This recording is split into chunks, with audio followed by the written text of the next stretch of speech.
시청자 여러분 안녕하십니까. 2월 1일 녹화는 용쟁호2 일부 하도록 하겠습니다.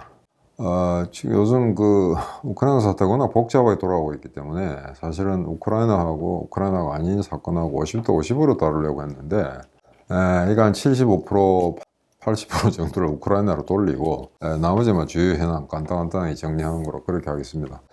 그리고 이제 한반도, 그 다음에 동북아 주변 어떤 안보 환경 이런 거 대표님이 자세하게 설명을 해 주시기 때문에 제가 굳이 되풀이 해도 되지 않겠다라는 생각과 함께 최근에는 대표님이 별로 우크라이나 사태를 별로 다루지 않으셔서 이건 저한테 좀 맡기시는 것 같습니다. 그래서 일단 제가 우크라이나 쪽에 포션을 좀 많이 잡도록 그렇게 하도록 하겠습니다. 실은 지난주 방송할 때 그때가 이제 1월 25일인데 제가 오전 일찍 방송 녹화를 했습니다. 그 시점에서는 아직 독일의 레오파드2 전차 공여 문제가 공식화되지 않았기 때문에 그때 제가 마지막에 멘트를 어떻게 했냐면은 전차가 공여되는 것은 시간 문제다. 그러나 지금 현재 조금 기다려보고 속보가 뜨는 대로 보고를 드리겠다라고 했는데 그날 제가 부산으로 내려가는 기차 안에서 이 소식을 들었습니다. 열차 공여가 확정이 됐다. 그래서 간발의 차로 미리 예측을 못한 그런 점이 있습니다만 일단 뉴스가 나와야 정부 공식 입장은 뉴스가 나와야 그에 따라서 이제 보도를 하는 거기 때문에 약간의 오차가 있었습니다. 지금 이 시각 현재 독일뿐만 아니고 유럽의 대부분 국가들 레오파드2 전차를 가지고 있는 대부분의 나라들 그리고 미국까지 이제 전차를 공유하겠다라고 결정이 난 상태입니다.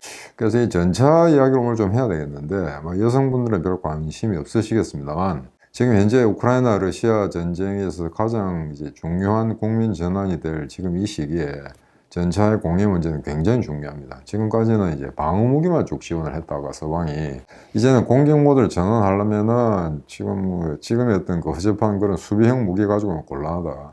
역시 적진을 돌파하는 장갑 차량, 그 다음에 보병 운송 차량, 전차가 필요하다. 아울러서 장거리 미사일이라던가 그 다음에 항공기 이런 지원도 당연히 필요하겠죠. 그래서 지금 레오파드2 전차가 일단 독일이 14대를 초도 지원본으로 그렇게 정했습니다. 14대. 근데 아마 지금 현재 조사를 해보니까 어느 나라에서 몇 개 주겠다 하는 거 다 합해보니까 최소한 85대 이상, 그러니까 조만간 100대를 넘어설 것 같은데 어떤 보도에 따르면은 실제 지금 그 이전부터 이 결정이 내려지기 그 이전부터 한 247대 정도가 모이지 않을까. 근데 이제 젤렌스키가 직접적으로 표현을 몇 번 했습니다만 정말 우크라이나군이 실질적인 반격 공세를 나가기 위해서는 300대 이상이 필요하다. 그래서 이제 지금 이 독일의 결정이 나고 난 다음에 레오파드2 전차를 가진 나라가 나도 주겠다, 너도 내라 이런 식의 지금 뉴스가 계속 뜨는데 맥시멈으로 잡아서 321대가 공유될지도 모른다라는 게 이제 우크라이나 군당국의 보고에 나왔습니다. 그래서 지금 현재 거의 300대가량 정말 지원이 될지 100몇십 대 꺼내질지 그건 잘 모르겠습니다만 레오파드2 전차 이외에 다른 나라들이 이제 구소련제 무기까지 다 지원을 한다는 거 다 합하면은 300대는 좋게 아마 될 거다 그렇게 생각되고 있습니다. 그래서 지금 대개 이제 14대씩 영국 챌린저2도 14대 주기로 했고 그 다음에 캐나다도 4대 정도 주겠다. 네덜란드도 곧 아마 레오파드2 전차를 넘기겠다라는 보도가 나왔습니다. 그리고 포르투갈도 4대. 그런데 또 재미난 거는 이건 레오파드2 전차는 아닙니다만 모로코가 20대를 갖다가 우크라이나에 지원하겠다고 했습니다. 이거 아랍 국가고 지금까지 정책 색깔이 모호한 나라였는데 최근에 월드컵 4강까지 가서 기분이 업된 탓인지 서방을 지원하겠다는 그 대회에 동참하기로 했는 모양입니다. 그리고 레오파드2 전차 이외에 이제 체코도 자기들 T-72라든가 T-80이라든가 이런 어떤 구러시아제 무기들 그걸 90대 정도 공유하겠다고 오래전부터 약속했기 때문에 이 각국에서 전차를 어느 분량 정도로 지원하겠다는 것은 계속 아마 이어질 것 같습니다. 그래서 지난번에 좀 말씀드렸었는데 독일이 현재 321대 가지고 있고요. 폴란드가 247대, 핀란드가 300대, 그 다음에 그리스가 많습니다. 왜 이리 많은지는 모르겠는데 353대, 스페인은 327대, 스웨덴이 120대, 터키가 316대. 이게 현재 나토 회원 국가들, 그 다음에 EU 국가들 중에는 가장 레오파드2를 많이 보유한 국가들인데요. 자, 그런데 이 레오파드2도 이제 워낙 오래된 기종이라 그간에 이제 업그레이드 되면서 여러 가지 이제 버라이티들이 나왔습니다. 그래서 제일 낙후된 게 A4라는 건데 대부분의 전문가들이 자국 무기를 남은 게 같은 연합국이라든가 다른 국가에 넘길 때 여러 가지 버전 중에 제일 약한 걸 주게 되거든요. 자기들은 이제 최신 무기를 가지고 있고 그런데 최근에 레오파드2 전차를 공유하는 국가들이 레오파드2 얼라이언스라는 그런 명칭의 이제 비공식 협의기구를 만들었는데 얘들이 아마 지금 이런 이야기를 하는 모양입니다. 너무 이제 꼴사납게 각국이 보유하고 있는 것 중에 좀 쓰지 않는 치장물자라든지 그 다음에 버전이 낮은 것들 이런 것만 줄 게 아니라 어차피 러시아를 갖다가 단순간에 몰아내기 위해서는 최신의 전차들이 필요하다. 그래서 가급적이면은 현재 레오파드2 전차를 공유하겠다는 나라들은 이제 오래된 그 물자나 장비를 쓰기로 하고 최신의 전차들을 모아주자. 그나마 레오파드2 아마 A7까지 아마 그게 최신의 전차 같은데 그걸 공유하는 방안을 지금 이제 강구 중인 것 같습니다. 이건 상당히 획기적인 일이죠. 되게 2차 대전 때도 그랬습니다만 연합군 동맹국한테는 이제 좀 후진국들 좀 낡은 그런 물자나 장비 같은 걸 주고 당사자들은 이제 최신 무기들을 갖다 소지하는 게 이제 상식적인 일인데 이번에는 조금 이제 분위기가 달라지고 있습니다. 그래서 독일이 14대를 1차분으로 공유하겠다고 딱 결정을 하니까 미국에서도 M1A2 에이브람스 전차를 갖다 31대 공유하겠다라고 자신있게 바이든 대통령이 이야기를 했습니다. 근데 이게 좀 이상한 게 그 뒷날 또 미국 국방부에서는 그냥 가만히 있으면 될 건데 이걸 갖다 당장 공유하기 어렵다. 반년 정도 걸릴지 모른다. 이런 이야기를 했습니다.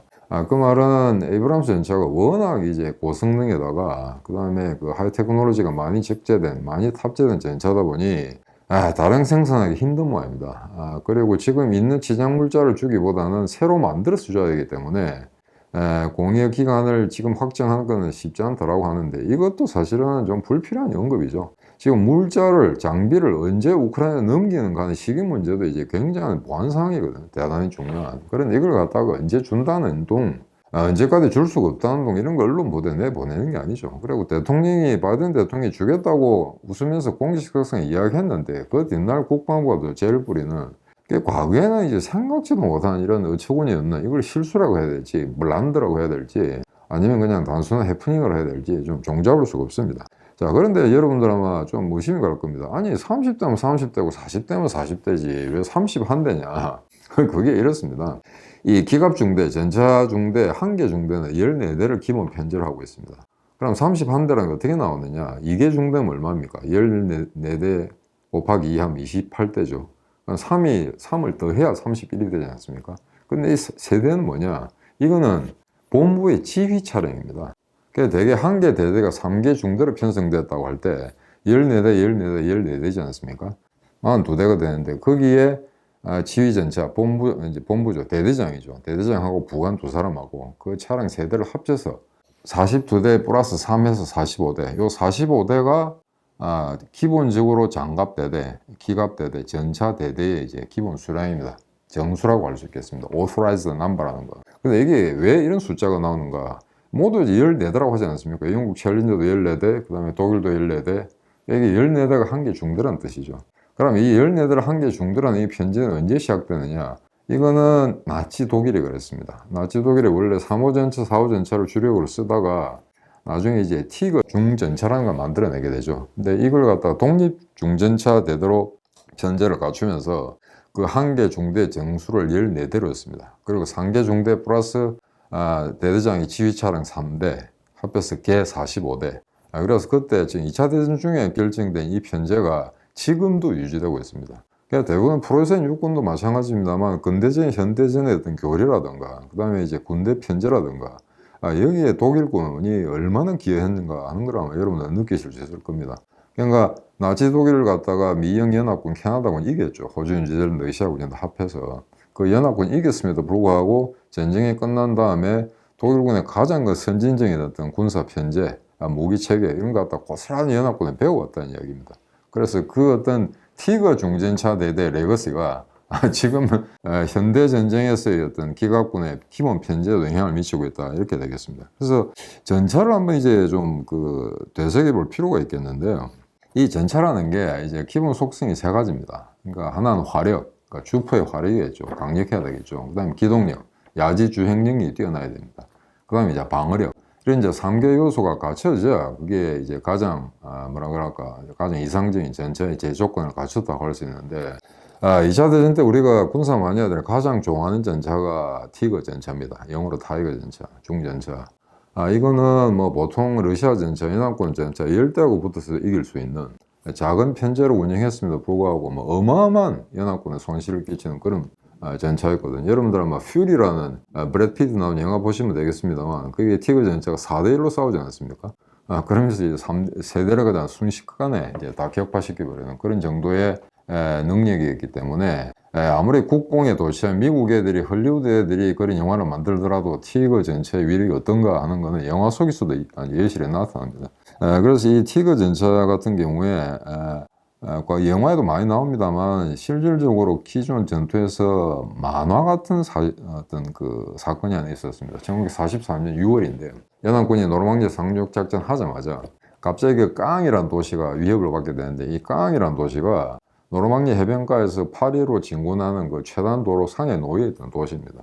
근데 거기에 갑자기 영국군의 7기갑사단이 들이닥치니까 단 한 대 있던 티그 전차, 그 전차가 이 영국군의 7기갑사단을 맞이해가지고, 물론 이제 복수에 여러 가지 편제들이 있었습니다. 근데 그 복수의 연합군 제대를 이 단 한 대가 격파시켜버립니다. 수시간 동안에. 아니, 그 사실은 수분 만에 다 격파시켜버리죠. 이 단 한 대가 영국군 전차와 장갑차 25대를 아작을 냅니다. 이게 유명한 밀레 목가주 전투라는 건데, 거기에 미할레 비트만이라는 SS 중입니다. 제1 라이프 슈탄다르테 무장친위대 장갑사단이죠. 그 장갑사단이 전차장인데, 물론 우군의 지원을 요청할 수도 있습니다만 적확한 어떤 상황 판단에 따라서 이 티그 전차 한 대로도 적들을 무너뜨릴 수 있다라는 그 정도의 자신의 무기에 대한 자신감이죠. 그래서 사실은 이제 만화나 영화로 만들어도 이거는 뭐 사람들이 이제 비웃을 일인데 실전에 이런 게 발생했었습니다. 단 한 대의 티그가 25대의 전차와 장갑차 그래가 또 완전히 파괴시켜버리죠. 그러다 보니까 영국의 전사에 있어서 가장 치욕스러운, 창피스러운 그런 이제 사건이 되는데, 영국의 특징이 자기보다 우월한 적을 만나서 당하지 않습니까? 그럼 아예 상대방 적군을 아주 신격화 시켜버립니다. 그게 영국 사람 특징입니다. 좀 이상하잖아요, 그죠? 그래서 영국의 그 마빙톤이라는 전차 박물관에 가면은 자국 경찰은 허접하게 이렇게 내리뜨려 놓고 독일 전차들은 별도 이 전시관에 가다 놨습니다. 그래 거기 가게 되면 특수한 재질의 어떤 유리관을 통과해서 가서 관람을 해야 되는 그런 정도이기 때문에 적군의 전차와 차량들을 갖다 더 숭배한다는 거죠. 영국 애들이. 그래 놓고 하는 논리가 있습니다. 그럼에도 불구하고 저렇게 강력한 적을 우리 영국군 이겼다라는 거죠. 허접한 상대를 만나서 이기는 게 아니고 저토록 강한 신화적인 전과를 내세운 저런 놈들을 우리가 이겼다는 것 같다. 이게 역설적으로 또 강조하는 그런 어떤 부분이 되겠습니다. 그래서 지금 이 그 전차하면 되게 뭐 독일 장갑군단 이야기를 많이 하는데, 지금 이제 그 미국에 공유한 에이브람스 전차하고 그다음 레오파드 2 전차하고 제가 지난번에 말씀드린 것처럼 연료가 문제가 있을 거라고 이야기했죠. 레오파드 2 전차 같은 거는 디젤 연료를 쓰는데 미국 에이브람스 같은 경우는 항공유, 가스터빈을 씁니다. 그래서 사실은 제가 지난번에 잠깐 말씀드렸습니다만은 주력 전차를 에이브람스 전차를 하기는 힘듭니다. 왜냐면은 그게 항공유를 하더라도 아주 특수한 경우에 그 전차에만 딱 부합되는 그런 연료이기 때문에 만약에 전차만 공유했다고 해서 우크라이나 또는 유럽에서 그 전차, 에이브람스 전차가 쓸 수 있는 연료를 당장 구하기는 힘들 겁니다. 그러면 그 전차 31대를 공유를 하면서 아마 3월 말까지 준다네요. 그걸 주면서 연료까지 같이 줘야 돼. 이런 문제가 생기거든요. 그리고 전투 중에 만약에 연료가 떨어지면 어떡할 거냐. 또 이런 문제가 발생합니다. 그래서 이러저러한 여러 제조건들을 다 검토해 봤을 때 역시 가장 수량이 많은 레오파드 2 전차를 주력 전차로 쓰는 게 맞겠다. 그래서 지금 에이브람스 전차 같은 거, 그다음 미국의 챌린저 이런 거는 준다 하더라도 뭐 보조적인 기능, 뭐 훈련용, 그다음에 이제 본부 사령부를 의무화하는 아마 그런 기능에 특화시켜서 쓰지, 그걸 아마 3월 달이나 앞으로 좀 길게 잡으면 5월 달에 쓸 어떤 대규모 공세, 우크라이나군의 대규모 공세의 주력 전차로 쓰지는 않을 거다. 그런 생각이 듭니다. 근데 왜 이제 디젤 연료를 쓰느냐. 사실 2차 대전 때 독일은 디젤 연료를 쓰지 않았습니다. 그냥 가솔린을 썼습니다. 그러다 보니까 발화가 쉽게 일어나는 거죠. 적탄에 맞았을 때, 그 다음에 기계에 대한 부하가 걸렸을 때 원인 모를 이제 불이 자꾸 발생합니다. 이게 가솔린 엔진의 특징입니다. 근데 소련 때 T-34 같은 경우에는 이제 그 당시에 디젤 엔진을, 연료를 썼죠. 그래서 전쟁이 끝난 다음에 독일은 서독 연방군을 만들면서 이제 절대 이제 그 가솔린 엔진을 쓰지 않겠다. 2차 대전 때 경험이죠. 그래서 이제 디젤 엔진을 쓰게 됐는데, 그래서 지금 레오파드 2 전차와 이제 그 에이브람스 전차의 그런 연료 쓰는 데 대해서 이제 차이가 나게 되어 있습니다. 그런데 우리가 티그 전차, 막 군사 마니아들은 가장 이 전차를 사랑합니다만 사실은 2차 대전이 끝난 다음에 자 그러면은 영미연합군 추축군을 다 포함해서 2차 대전을 승리로 인한 대표 전차 한 대를 뽑아라 이러면은 소린제 T-34입니다. 그 당시에 주력으로 썼던 거는 T-34/76 뒤에 숫자는 76mm 포란 이야기입니다. 그런데 우리나라 한국전대 왔던 거는 북한군이 썼던 거는 T-34/85입니다. 그거는 이제 구경이 85mm라는 이야기죠. 그래서 그 슬래시 다음에 있는 거는 이제 그 주포의 크기라고 생각하시면 될 것 같습니다. 그래서 그 모든 군사 전문가들이 역시 T-34를 2차 대전의 대표적인 전차로 막 그렇게 지금 잡고 있는 상황입니다. 그런데 이 전차의 위력이라는 거 저희 아버지가 6.25 때 참전했기 때문에 일단 T-34의 그 엔진 음만 들어도 이제 공포심이 발동한다거든요. 대전차 화기가 별로 없었던 그 시절에 뭐 오로지 미군만 갖고 해서 한국군은 뭐 시원찮았기 때문에 전차와 맞닥뜨려서 그걸 갖다가 육박 전투로 전차를 이겨낸다. 이건 정말 강심장 아니면 할 수 없는 이야기거든요. 원거리에서 무슨 대전차포로 전차를 격파시킬 그런 무기가 없었던 한국 군인으로서는 그 어떤 그 공포심을 극복하는 거, 그걸 극복하고 나면 전차가 몇 대가 와도 이길 수 있다라고 자신감을 갖게 되는 거죠. 자, 그런데 이게 이번에 우크라이나 러시아 전쟁이 발생하면서 이게 초장부터 러시아 전차들이 대전차 그 화기에 완전히 나가 떨어졌거든요.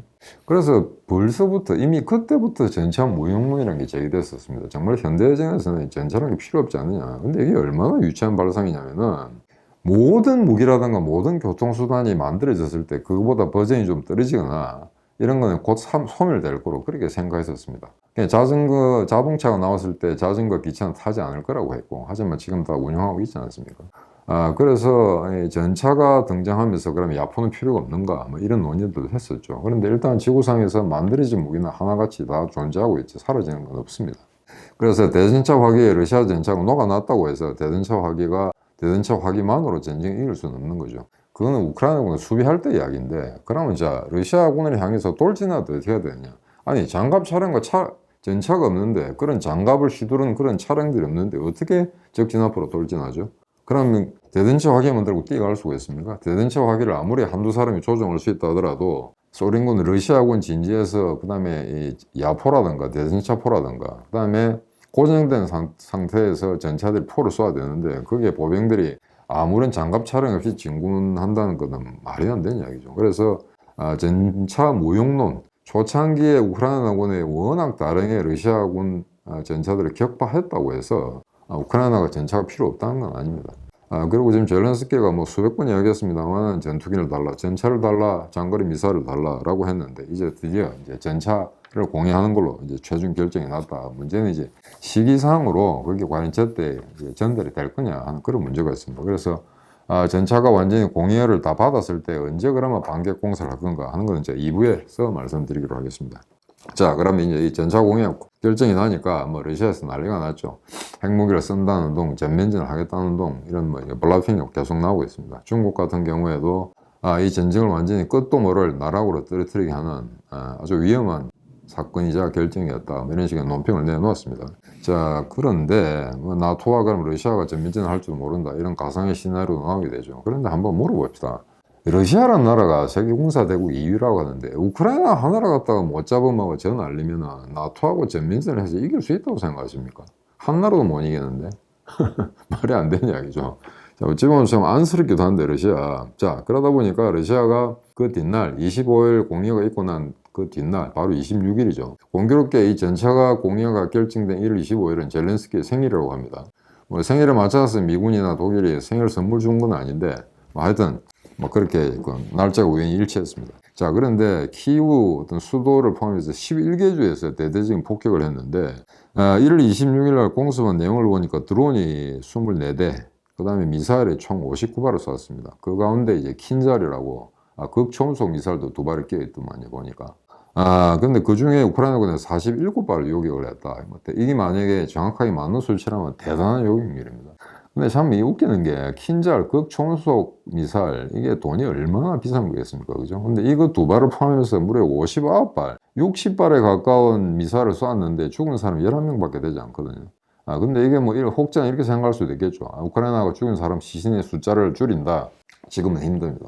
모든 서방의 언론이 우크라이나에 가 있기 때문에 그걸 함부로 이제 러시아 정부에 숨길 수는 없는 거죠. 그래서 우크라이나 군들이 얼마나 당했냐 하는 거는 이제 군사 보안상 언론 보도를 할 수는 없습니다. 이런 민간인 피해 같은 거는 즉각 이제 알리는 수밖에 없죠. 그래야 러시아군이 얼마나 잔인무도한 군대냐 하는 걸 갖다가 서방 측에 알릴 수 있지 않겠습니까? 그래서 우크라이나가 100명이 죽었는데 11명밖에 죽지 않았다라고 거짓말을 할 이유는 없는 거죠. 그래서 여기에 사망자가 11명 발생했다는 거는 아마 그건 타당한 수치인 것 같습니다. 자, 그러니까 얼마나 이게 무모한, 얼마나 비효율적인 전쟁을 하는가라는 생각이 듭니다. 그리고 이번에 이 1월 26일 날 대규모 공습은 이제 굉장히 좀 특이한 게, 이게 오늘 방송 시간 일부가 좀 길어질지 모르겠습니다만 말을 하지 않을 수가 없어서 조금 길더라도 이해해 주시기 바랍니다. 이게 지금까지는 주로 지대지 미사일 쐈었는데 이번에서 한 60발의 미사일이 전부 항공기, 그 다음에 일부는 함상에서 전투함에서 발사됐다는 거죠. 그러니까 지대지가 아니고 함대지, 공대지 미사일을 쐈다는 겁니다. 이거 좀 이상하지 않습니까? 지상에 있는 어떤 목표물을 상해서 왜 비싼, 합당하지 않은 그런 어떤 공군기가 탑재하고 있는 미사일을 쏘는가, 이것만 보더라도 현재 러시아군의 지대지 미사일이 정말 바닥이 났다 하는 걸 갖다가 알 수 있는 그런 대목입니다. 근데 한 가지 또 미기전 사실은 이게 무려 2,000km, 7,000km에서 날아왔다는 이야기입니다. 그러니까 지금 이스칸데르급의 어떤 러시아 미사일, 탄도미사일이 이제 최대 사정거리가 2,000km 정도 되는데, 그 중에 이 60발 중에 일부가 무르만스크, 북쪽에는 무르만스크에서 왔는데 이게 한 2,000km 이상 떨어지는 데거든요. 근데 거기서 아마 이 전폭기 TU-95MS라는 건데, 이게 영어 나토에서는 이제 베어, 곰이라는 명칭을 붙였습니다. 러시아에서 그리 부르는구나. 연합국에서 그리 부르는 거죠. TU라는 건 투플레프의 약자입니다. 투플레프 이제 95, TU-95라는 건데, 이게 TU-160이라는 그것보다 한 단계 낮은 거긴 합니다만, 지금 현재 러시아군이 갖고 있는 폭격기 중에 가장 체구가 큰 것 중에 하나입니다. 두 번째로 큰 겁니다. 여기에 실려서 어느 일정 부분을 왔다가 이제 쐈다고 하는데, 그게 무려 2,000km 날아온 거죠. 그 다음에 또 하나 믿기자는 거는, 제 캄차카 반도 북쪽에, 그냥 그건 시베리아 쪽에 아나디라는 공군기지에서 7,000km를 날아왔다는 겁니다. 그러니까 거기서 미사를 쐈다는 게 아니고, 거기서 미그 31이라는 전폭기에 탑재해서 왔다가, 어느 부분은 이제 일정 2,000km 사정거리 내에서 이제 쐈겠죠. 그래서 이렇게 먼 거리에서 이런 공군기들을 이용해서 미사일을 쐈다. 이게 정말 이제 무기가 바닥에 나오고 있다는 증거라고 하지 않을 수가 없습니다. 왜냐하면 러시아 같은 그 큰 영토를 갖다가 이렇게 지켜야 되는데, 거기에서 지금 무르만스크에서 가져온다. 그 다음에 저기 캄차카 반도에 있는 시베리아에서 가져온다. 이거는 정말 예상하기 힘든 이야기죠. 그러니까 지금 이거는 미국이라든가 영국이라든가 첩보 당국에서 확인한 뉴스이기 때문에 이거는 이제 엉터리 유튜브 뉴스가 아닙니다. 그래서 2,000km, 7,000km에서 운반된 미사일들이 발사됐다. 이 정도로 지금 러시아가 급했던 모양인데, 이거는 좀 루틴한 공습이라기보다는 서방의 레오파드2 전차 공예에 대한 일종의 보복 내지 반발, 그런 심적 효과를 노린 게 아닌가, 그렇게 좀 생각되고 있습니다. 그래서 여기에서 이제 또 하나 좀 웃기는 거는, 이 결정이 내려지니까 트럼프 같은 놈이 자기가 재선되면 우크라이나 러시아 전쟁을 당장 이제 평화협상하겠다 이런 이야기를 하고 있거든요. 그래서 저런 신형 무기들을 자꾸 공유하게 되면은 러시아의 핵전쟁을 부추긴다 이딴 식으로 이야기했다 이겁니다. 그러니까 이게 얼마나 마음 약한 이야기인가 하면은 여러분은 생각해 보십시오. 그냥 일반적으로 우리가 트럼프라고 하는 저 대통령의 어떤 기본적인 이미지, 그걸 봤을 때 굉장히 터프가이고 말 함부로 하고 욕짓거리하고 이런 인간이지 않습니까? 근데 적국에 대해서 저렇게 약한 모습을 보이는 게 이게 우파 대통령이 맞습니까? 지금도 한국에서 트럼프 빨고 있는 이 보수 꼴통들. 그러니까 이게 말이 안 되는 거죠. 아니, 그렇다면은 러시아의 핵 공격을 부추길 위험이 있기 때문에 전차 공유를 하지 않고 전쟁을 끝까지 질질 끌고 가겠다? 이게 말이 되는 소리입니까? 어차피 끝나지도 않을 전쟁. 그러고 러시아는 어차피 당분간 평화협상이나 이런 걸 할 생각이 없습니다. 지금 현재. 우크라이나는 물론이고요. 그런 상황에서 트럼프뿐만 아니고 전직 일본 총리까지 이런 일을 하고 있거든요. 그럼 이 사람들의 논리를 갖다 그대로 해석하자면 이런 겁니다. 핵을 갖고 있는 강대국이 전쟁을 했을 경우에는, 이 전쟁을 일으켰을 경우에는 그 강대국의 자존심을 생각해서라도 피침을 받은 국가는 이겨서는 안 된다는 논리가 나옵니다. 여러분, 이게 말이 된다고 생각하세요? 확전하는데 어차피 벌어진 전쟁, 이 전쟁을 이기려면 전쟁을 확대시켜야 됩니다. 확전시키지 않고는 이길 수가 없습니다. 그냥 우리는 전차 안 하고 장갑차만 가지고 싸우겠다. 그래가지고 우크라이나가 어떻게 전쟁을 이긴다는 이야기입니까? 그래서 이게 21세기에 살면서 그토록 어떤 인류가 지성이라는 거, 그 다음에 지식 체계라는 걸 갖다 이토록 발전시켜 왔음에도 불구하고 소위 우리가 잘 알고 있는 이런 정치가들, 유력 인사들의 입에서 나온 이야기가 한심하게 짝이는 이야기거든요. 러시아가 핵 공격을 부추길 위험이 있기 때문에 전차 공유를 해서는 안 된다. 여러분, 이게 말이 된다고 생각하십니까? 그럼 미국은 어떻게 됩니까? 가만히 있는 우리가 얻어맞지 않는데, 예. 그러면은 그냥 우리가 1인 영토 그런 게 관계없이 무조건 북한하고 협상을 해야 되나요? 말이 안 되는 소리죠. 예, 이런 게 지금 트럼프 입에서 또 나오는데 그걸 또 트럼프가 이야기했다고 해서 전 세계 온 언론들이 그걸 쿼터에서 또 여과 없이 실어내 보낸다는 거, 이것도 참 문제가 큽니다. 자, 그런데 여기서 이제 또 하나 큰 문제는 이제 전차는 이제 얘가 다 완결이 됐습니다. 자, 그럼 전투기는 어떻게 하느냐? 근데 이 독일은 참 찌질한 게 전차 공유를 결정한 그날 또 이런 멘트를 했습니다. 야, 우크라이나 전차는 괜찮은데 전투기 달라고 이야기하지 마. 이래 됐거든요. 근데 바로 그날 바로 이제 그 젤렌스키나 우크라이나 군 당국이 이야기를 했죠. 이왕 이렇게 도와줄 거 정말 전투기 달라, 전폭기 달라라고 이야기했죠. 그랬더니 또 이 바이든이란 작자가 또 안 된다, 그냥 노라고 간단히 또 이야기를 했습니다. 그런데 공군기 이야기 나오니까 로키드 마틴사에서는 우리 우크라이나 줄 무기가 있다고 또 이야기했거든요. 이제 이것만 봐도 미국의 제1의 군수회사하고 그다음 국방부, CIA, FBI 이런 아들이 가진 어떤 안보 치안 유지를 담당한 이런 정보기관 간의 어떤 그 언어 조율도 전혀 되지 않은 그런 상태거든요. 이것만 봐도 정말 한심하게 짝이 없는데, 그런데 아마 미국에서 만약에 전투기까지 주겠다, 항공기까지 주겠다는 결정이 내려질 때를 대비해서 이미 3종의 무기 세트를 아마 준비 중인 걸로 알고 있습니다. 그 중에 하나가 이제 계속해서 이야기 나오네, 이제 F-16이죠. 이게 펠콘이라는 거. 그 다음에 A-18, 이건 호넷입니다. 요것은 이제 대지 공격기입니다. 지상에 있는 목표를 타격친 거죠. 그 다음에 A-10이라는 게 있는데, 이거는 워트호크라고 해가지고, 어떤 이름이 붙었냐면은 뭐, 펠콘, 호넷 이런 게 이해가 갑니다. 뭐 솔개, 그 다음에. 그런데 워트호크라는 건 우리말로 하면 홍멧돼지입니다. 아프리카에 있는 거. 좀 체구는 작은데, 이제 뿔난 그런 멧돼지들이 있죠. 그럼 그렇게 뭐 용맹하거나 사나운 동물은 아닌데, 항공기에 이제 홍멧돼지라는 이름을 붙인 것도 좀 웃기네요. 근데 이 A-10이라는 거, 이런 대지 공격기를 아마 지금 준비 중에 있다, 이런 뉴스가 나오고 있는데, 이건 아마 상당히 신빙성이 있는 거라고 있습니다. 그래서 이 A-18이라든지 A-10이라든지 이거는 스탠드오프 능력을 보유하고 있다라는 이제 이야기가 있는데, 이 스탠드오프라는 거는 이쪽에서 어떤 그 공격을 개시할 때 상대방의 방공 시스템의 사정거리 밖에서 발사할 수 있다는 이야기입니다. 미사일이라든가 그 다음에 각종 어떤 무기들을 갖다가 그 사정거리 내에서 처리할 수 있다는 거죠. 그런 측면에서는 항공기 자체의 어떤 위험 부담을 최대 한도로 줄이면서 적의 타격 능력을 높이는 그런 능력을 가진 초현대식 병기들이다, 이런 평가를 내려주고 있습니다. 그래서 지금 이 전투기 이야기가 왜 나오냐면은, 사실은 만약에 우크라이나가 전차를 300대를 공유받아서 완벽한 완편 체제의 어떤 제대를 만들었다고 한다 하더라도 전차만으로는 공격이 불가능합니다. 만약에 제공권을 갖고 있지 못하다고 할 경우에 어떻게 되겠습니까? 전차는 쑥대밭이 되는 거죠. 실제 우리가 그 이라크 전쟁에서 미군과 이라크 전쟁과 사막의 폭풍기 작전 그때에 미국의 M1, A1, 에이브라스 전차라든지 영국의 챌린저 전차라든지 단 한 대도 격파되지 않았거든요.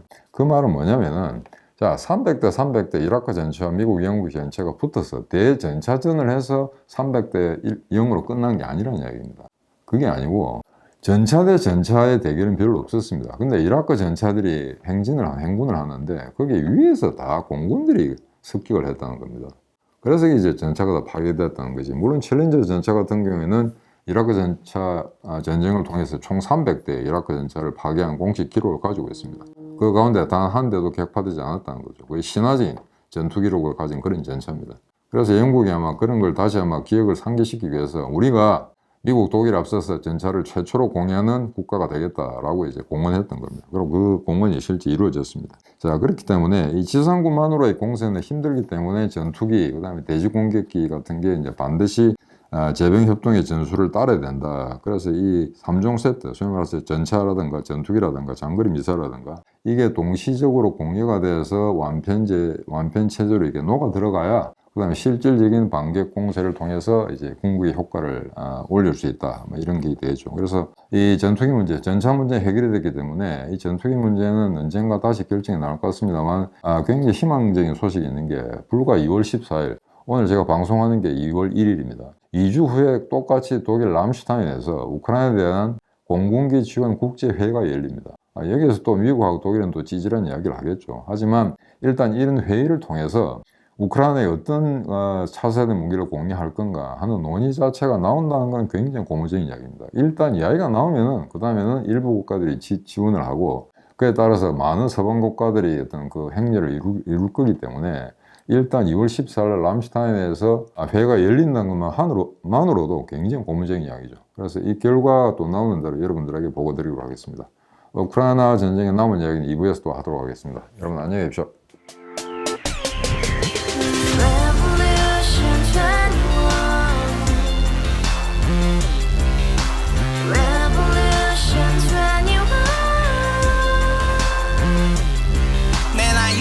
월세 30 코인빚만 300 서울에 온 지 벌써 10년 아둥바둥 버텼지만 여전히 난 반지 하에 제왕 곰팡이 연문제약 내비랑 깡통망통 완전히 폭망 고시원 창문만큼 작아진 내 꿈 연애 결혼 내 집 모든 게 헛꿈 1년 전 떠난 여친 울며 말했지 같이 써봤자 평생 가본 게 꼭꼭꼭하지